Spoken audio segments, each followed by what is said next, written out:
Ô, Campedelli, tem o papo agora da escala 6x1, né? Tá todo mundo falando, até o próprio Hugo Mota disse que vai pautar, né, para votação, é a favor do fim da escala 6x1, o governo está lutando com isso, principalmente com a Erika Hilton ali atrás, né, uma pauta importante para a população que trabalha muito. Mas os liberais, a imprensa, grande parte dela é contra o fim da escala 6x1, porque acha que o trabalhador brasileiro é muito vagabundo, não trabalha, não gosta. A gente tem um vídeo do Oineg, faz tempo que a gente não traz o Oineg aqui. Depois eu dou chilique, você reclama, né, Bé? Já que você faz eu ver, cara.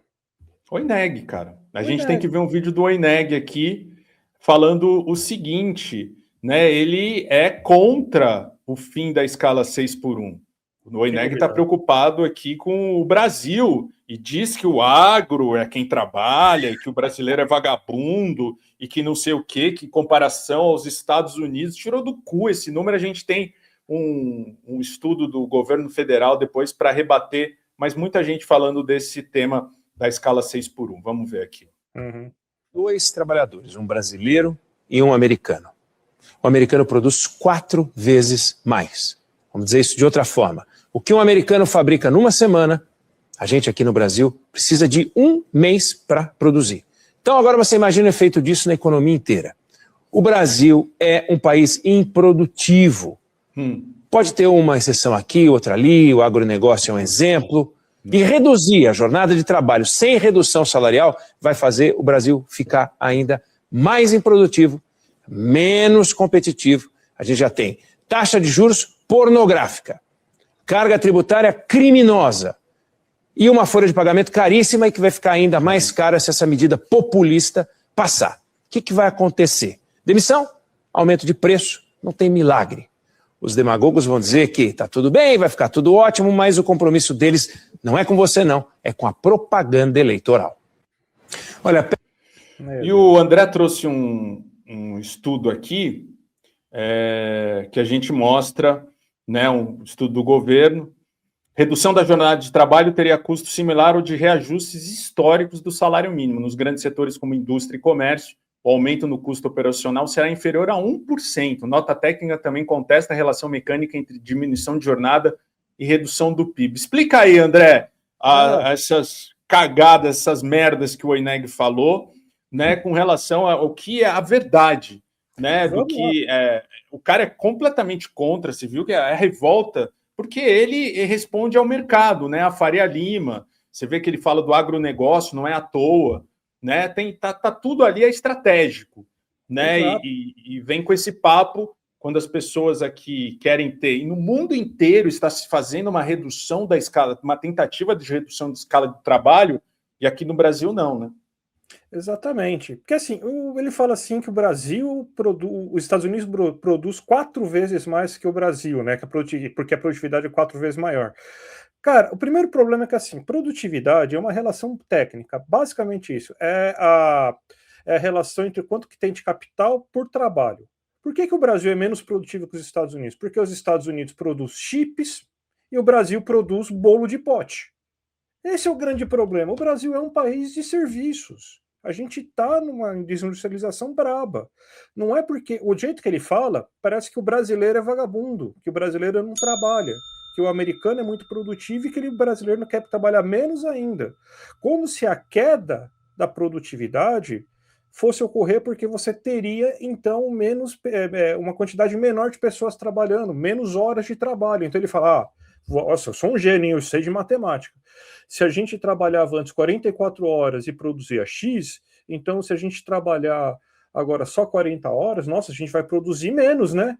Porra, um gênio, cara. Pô, não quer fazer faculdade, né? É o gênio, né? O Oineg, ao contrário, é o gênio, não é o gênio. É o gênio ao contrário mesmo, né? Isso daí já tá mais do que claro, né? Então, eles entram nesse negócio, nessa luta, nessa besteira aí, de falar que você vai ter uma redução da produtividade por causa disso. Mas, na verdade, você não tem como fazer essa relação técnica de redução de produtividade meramente porque você vai ter essa queda na quantidade de horas de trabalho. Então, porque, basicamente, o que vai acontecer? Você provavelmente, para você manter a mesma demanda, porque o cara fala, vou fechar aqui porque eu não vou responder a demanda. O velho da van vai fechar a loja de domingo porque ele não vai querer não vai ter demanda lá para ele comprar de domingo. Tá bom que o velho da van não vai trabalhar de domingo, que o Sonda vai fechar as portas de domingo lá porque ele vai ter que pagar mais funcionário para trabalhar. Ninguém faz isso, meu Deus, eles vão ter que contratar mais funcionários. Daí vai lá, mas o desemprego tá baixo. Tá, mas tem muita gente ainda que está trabalhando subempregada, que queria trabalhar 40 horas e não trabalha. Isso é uns 14% da população brasileira. Então tem espaço, muito espaço para você crescer isso. E o que o governo colocou nesse estudo, que é muito melhor, muito mais técnico do que essa fala simplista do INEG, é o seguinte, que, cara, vai ter algum problema, você vai ter, é um aumento de custo. Porque, sim, realmente você vai ter um aumento de custo, você provavelmente vai ter que contratar mais pessoas e tudo mais, para trabalhar mais, para manter os negócios. Beleza. Mas esse aumento de custo, para grandes empresas, vai ser equivalente a 1% do aumento de custo, que é basicamente o que você tem, então, de aumento de custo quando aumenta o salário mínimo no começo do ano. No pior dos casos, é 6,6% de aumento de custo. E os caras estão citando o estudo da FGV, que tem uma metodologia ridícula, que eu vi lá, também estava bombando hoje na internet esse negócio, falando que a redução da jornada de trabalho pode gerar uma crise do tamanho da crise de 2015 e 2016, cara. Pelo amor de Deus, os caras são muito, mas muito canalhas quando falam isso. Sim. E a Fernanda, lembra aqui, André, trabalham 4 vezes mais nos Estados Unidos, mesmo que fosse verdade, estão quebrados, um país pobre, com uma desigualdade gigantesca, né? O cara argumentou a favor da redução mesmo, né? Exato, cara. E assim, quando ele fala assim que o trabalhador brasileiro produz 4 vezes mais, ele dá justamente essa impressão, né? Os Estados Unidos trabalham 4 vezes mais? Não. Significa que eles têm uma relação entre capital, entre máquinas e trabalhadores 4 vezes maiores que a gente, porque você tem mais indústria. Sim. Quantas pessoas você precisa fazer um bolo de pote? Uma. Você precisa de um fogão e uma pessoa, certo? Sim. Quantas pessoas você vai precisar para fazer um semicondutor? Você vai precisar de não sei quantas máquinas e um número de pessoas. Com certeza vai ter mais máquina para produzir semicondutor por trabalhador do que para fazer bolo de pote. Eu estou falando bolo de pote para ficar bem explícito, né? Que é questão de serviços, exatamente. Ele fala, menos horas você contrata mais gente. O pessoal também está achando que os caras simplesmente vão continuar com a mesma quantidade de pessoas trabalhando, que vai ter demanda lá, eu não vou querer atender a demanda porque eu tô de birrinha, gente. Pô, os caras é o básico do capitalismo, cara. Pelo amor de Deus, a gente não tá nem sendo comunista aqui, cara. Não, e falar que vai ter demissão e aí a inflação vai aumentar. Pelo amor de Deus, vai ter demissão. Cara, outra lógica que eu não entendo, cara. Por que vai ter demissão? Porque você vai ter, então, menos pessoas que... Tipo, se você vai reduzir a quantidade de pessoas trabalhando, isso daí significa o quê? Que vai magicamente sumir postos de trabalho? Como assim vai sumir postos de trabalho? Sim. Vai aumentar a quantidade de postos de trabalho. Aliás, não é tudo uma questão de uma curva grande, curva de oferta e demanda, não é isso que eles acreditam, na mágica da curva de oferta e demanda? Então, se reduzir a quantidade de oferta de trabalho, vai reduzir a quantidade de oferta de trabalho, a demanda vai ficar mesmo, vai precisar de mais gente para trabalhar.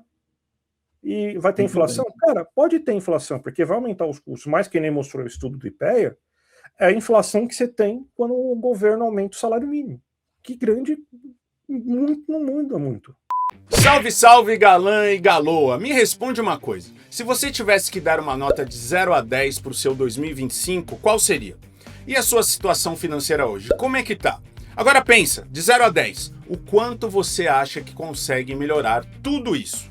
Se você respondeu mais de 5, então olha essa história da Graziele. Ela decidiu experimentar, copiou e colou o sistema novo que o Clayson disponibilizou. Em apenas 7 dias, a Grazi conseguiu fazer mais de R$ 1.200. Uma semaninha só. A Gabi também testou e acumulou mais de R$ 700 só na primeira semana. Olha, eu entendo mesmo se você tá com o pé atrás. A internet tá cheia de gente vendendo ilusão. Mas isso aqui é sério. Você vai construir uma renda extra real usando a internet. Não é aquela história de ficar milionário em 30 dias, nem 60, nem em um ano. É para dar uma aliviada nas contas do mês mesmo. E fica de boa, não envolve tigrinho, ninguém vai te passar a perna e você também não vai precisar passar a perna em ninguém. Talvez você não faça o mesmo que a Graziele conseguiu logo de primeira. Pode levar alguns dias até você pegar o jeito. Ou quem sabe, você faz que nem a Gabi já na primeira semana. Mas seguindo o sistema certinho, com certeza você chega nos resultados. Só que, para entender tudinho como funciona, você precisa assistir às 3 aulas gratuitas que eu preparei. Porque não tem mágica, é trabalho, mas você escolhe onde e quando fazer. Se você sente que essa pode ser a chance de fazer aquela renda extra que você está precisando, clica aqui no link da descrição e me chama no WhatsApp agora mesmo. Eu vou te passar essas 3 aulas. Aí você assiste e decide se quer seguir com o sistema.